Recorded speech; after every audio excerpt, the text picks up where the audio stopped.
तो नमस्कार प्रणाम स्वागत बाटे आप सबके राइटर बागी भाई के चैनल पर। भैया आज उपस्थित बानी रुआ सबके बीच में लेके छठ पूजा नियर आइल बा, तो छठ पूजा स्पेशल एकदम खतरी सुपर हिट मैटर लेकर रुआ सबके बीच में उपस्थित बानी।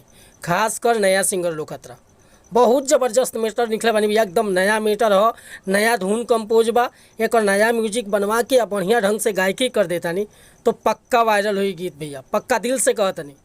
तो चलिए मैटर के शुरुआत कल जाए कि कैसे धुन कंपोज के बानी, कैसे करा के गावे के बा, कैसे मैटर बा। लेकिन स्टार्ट कर से पहले भैया एगो बात बतावल चाहब कि रउआ अगर नया सिंगर बानी आ सिंगिंग में इंटरेस्ट बा, काफ़ी दिन से गावत तनी अच्छा मैटर नहीं मिलत, अगर हमारा चैनल पर आ गई बनी भैया तो निश्चिंत हो जाई, रुआ निराश मत हो कि कोनो प्रकार की मीटर रुआ लिखवावे के बा, चाहे हिंदी में या चाहे भोजपुरी में।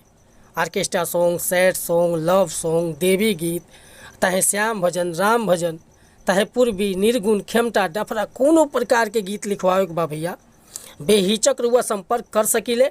बिल्कुल उचित चार्ज पर रुआ के मीटर फर्स्ट क्लास की मिली भैया, मीटर में कोनो प्रकार के शिकायत ना मिली।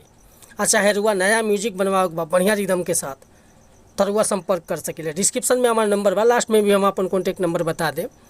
और हाँ, कॉल चाहे आपके रुआ चैनल पर नया बानी भैया तो रिक्वेस्ट बा चैनल के सब्सक्राइब कर ली, बेल आइकन प्रेस कर ली। रउआ खतरा कहत नहीं, अगर सिंगर बानी तब, अगर हुआ सिंगर नहीं तो हमारा चैनल के सब्सक्राइब मत करब भैया। आज के मीटर बहुत बढ़िया लिखले बानी, देखी कैसे मुखड़ा सजौले बानी। मुखड़ा बाटे भैया कि छठी माई के घटिया सजल बड़ा प्यारा, आज जुटल सफाई में गाँव नगर सारा। सुनो तारा कि छठी माई के घटिया सजल बड़ा प्यारा, आज जुटल सफाई में गाँव नगर सारा, हर भेरी से भारी इंतजाम होई। ऊ कैसे रे भाई, आयो सो घाटी पर भीड़ तमाम होई, कहे कि पवन सिंह के प्रोग्राम होई। असो घाटी पर भीड़ तो तमाम होई, कहे कि पवन सिंह के प्रोग्राम होई। अच्छा ये बात बा कि छठी माई के घटिया सजल बड़ा प्यारा, जुटल सफाई में गाँव नगर सारा, हर भेरी से भारी इंतजाम होई। हाँ, असो घाटी पर भीड़ तो तमाम होई, कहे कि पवन सिंह के प्रोग्राम होई। असो घाटी पर भीड़ तो तमाम होई, कहे कि पवन सिंह के प्रोग्राम होई।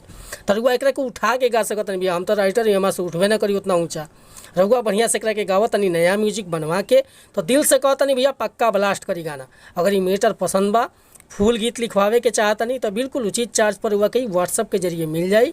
हमारा व्हाट्सअप नंबर बाटे भैया 8874473128। तो मिला तनी फिर से अगला वीडियो में कुछ नया गाना के साथ, और वह कोनो भी प्रकार के मीटर खतरा चाहे नया म्यूजिक बनवाए खतरा संपर्क कर सकीले।